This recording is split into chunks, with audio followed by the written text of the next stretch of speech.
To resign. We are here to do our work. It is cowards only who resign. We are here. Mimi niko hapa. Hamnitoi wala hamwezi kulifanya lolote. Right, that's Professor Mohamed Swazuri, the chairperson of the National Land Commission, and he's here with us. Karibu sana, Prof. I'm not Mheshimiwa, Prof. Thank you very much.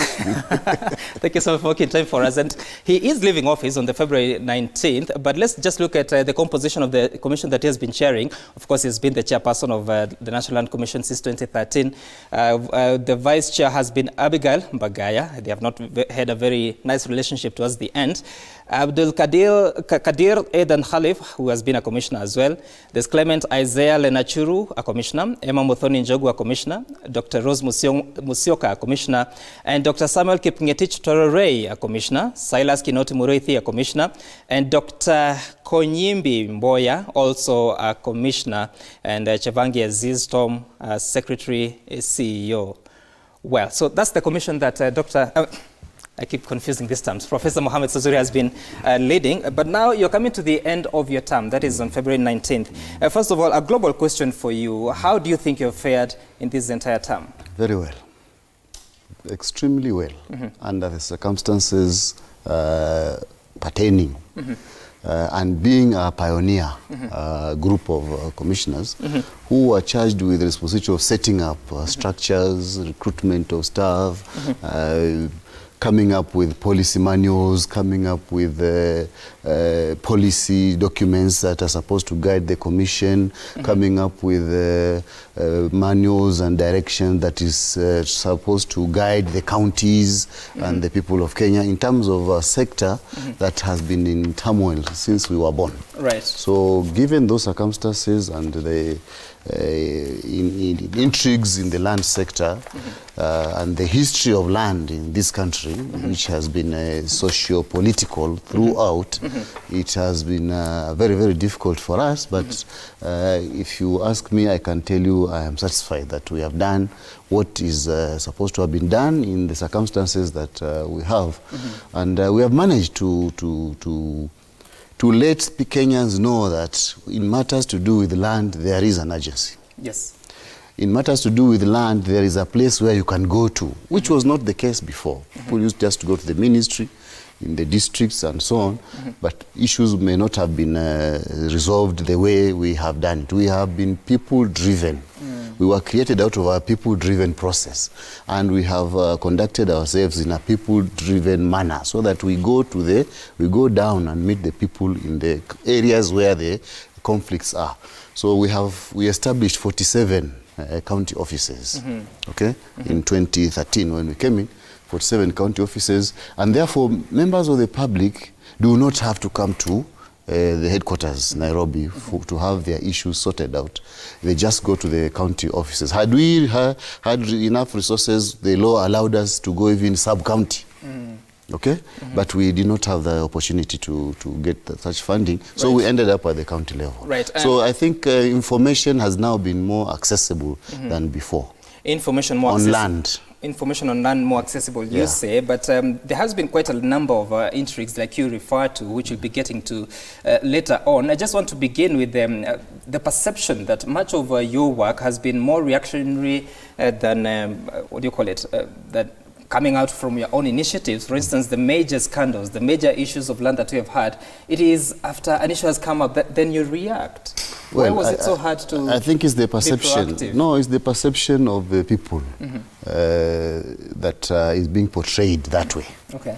We have a mandate. We are not a reactionary body. There's a mandate in the Constitution that says NLC shall do this and this. NLC shall do this and this. And we have 62 functions, which we have been following and undertaking down there. I think maybe our only undoing has been the lack of communication strategies, such that, you know, in our country, Kenya, if you do something and you don't publicize it, you have not done it. If you don't do something but you claim you have done it and you publicize it, you have done it. Okay? So, other than reactionary, I can tell you, without being told by anybody, let me read you a few of those. We have renewed and extended leases, 1,254. People just apply as naturally is required. Okay? We have approved subdivision and amalgamation of public land, 3,046 cases. Okay? We have approved change of user or extension of user from residential to commercial or otherwise, 1658 for the last 6 years. And a host of other issues. We have approved, we have facilitated approval of building plans through the counties, about 2,700 of them. We have allocated public land. People apply and then you process 5,251 cases. We have in total, applications that have been processed for allocation of land are 60,000. We have reviewed public grants to the tune of about 6,000 also. We have facilitated 56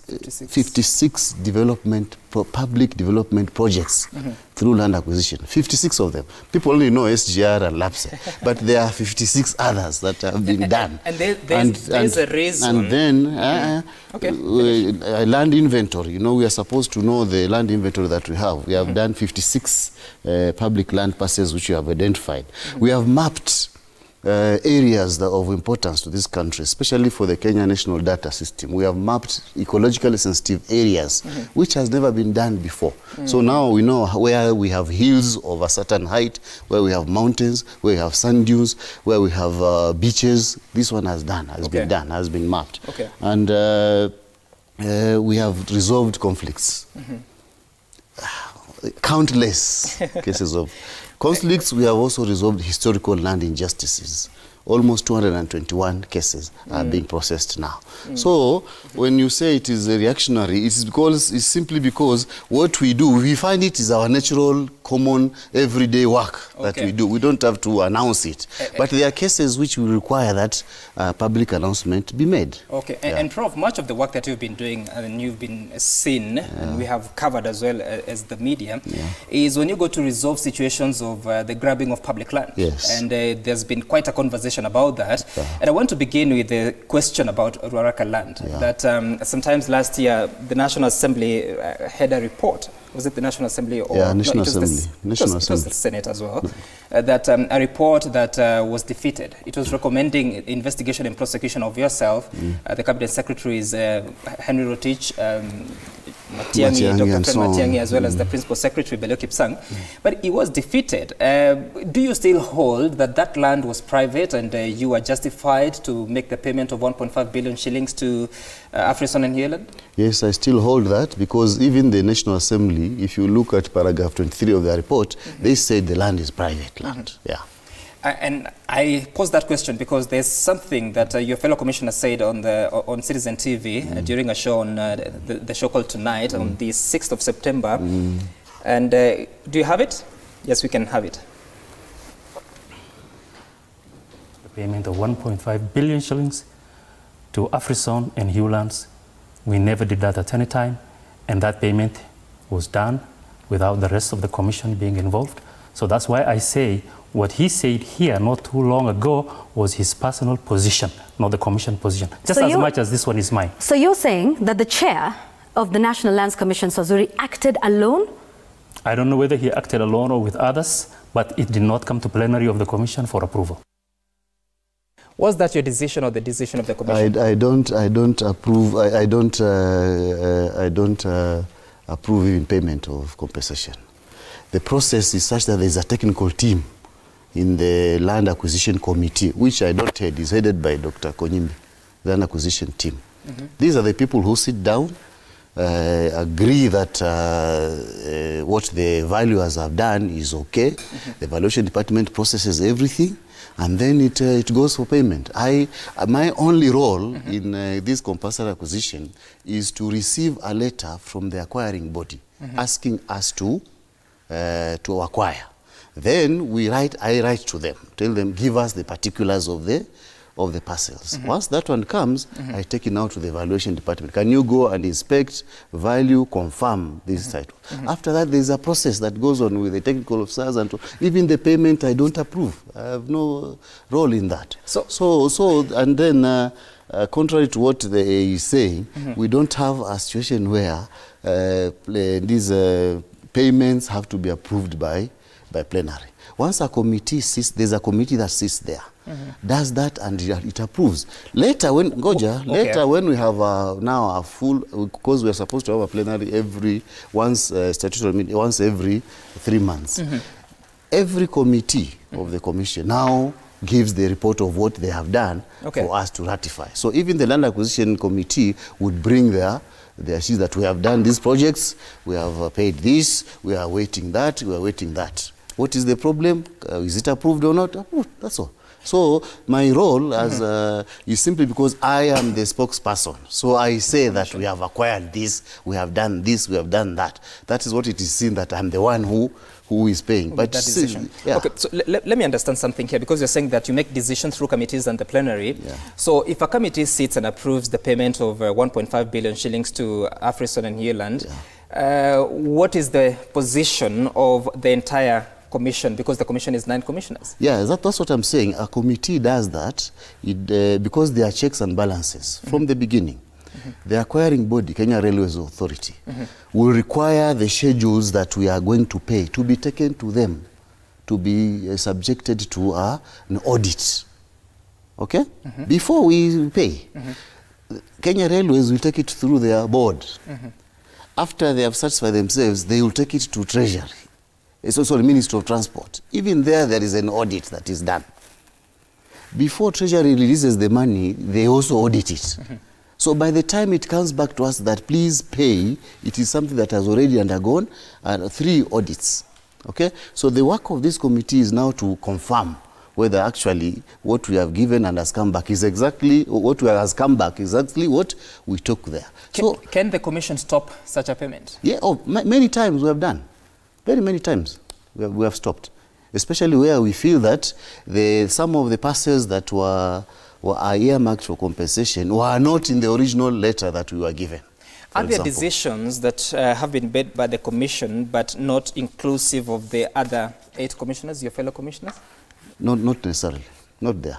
Okay, I asked that question because that Commissioner Khalif... Yeah, it's always the perception that way. But you know, there are some issues that need immediate attention, and you have as a chair, you have the powers to say. For example, we meet with a cabinet secretary, like they have met with some here, and they ask, can we have that meeting next week on Tuesday? I mean, really, I don't have to go back to ask, because this person tells me my team is only ready on Tuesday. So I tell him, yeah, I will let you know.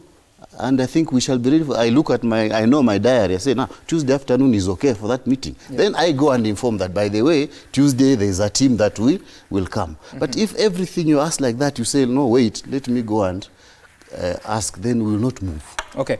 Yesterday we saw the Director of Public Prosecutions, Nuruddin Haji, giving directions that the compensation for SGR land for Phase 2A be stopped. That is the rail track from Nairobi to Naivasha be stopped, because there are investigations that need to be conducted.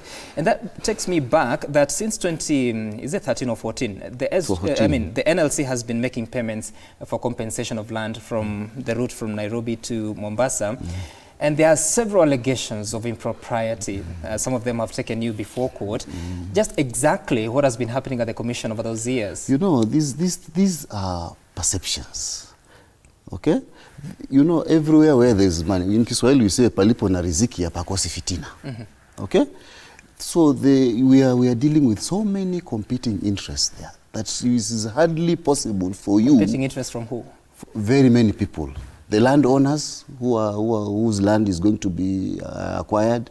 There are brokers who are telling them that we shall assist you in that. There are people who are saying that land is not for the person who you are paying. Okay? There are squatters who have sat on that land. They are also saying we need to be paid before this person. You see, so there are so many of those interests. Otherwise, I can tell you we have really done well. If you look at the SGR from Phase 1, we started from kilometer 15 up to 472. Because kilometer 0 to 15, that is where we have all those multiplicities of people with titles, people without, and so on. After 15, many people had owned their own titles. It was easy. But you see, where we have such a such a mixture of interests there. That is when we have issues. And people are allowed to go to court to go and challenge that. And they have done, they have either won or they have not. But where we have a dispute over payment, we normally say pay NLC. We keep the money.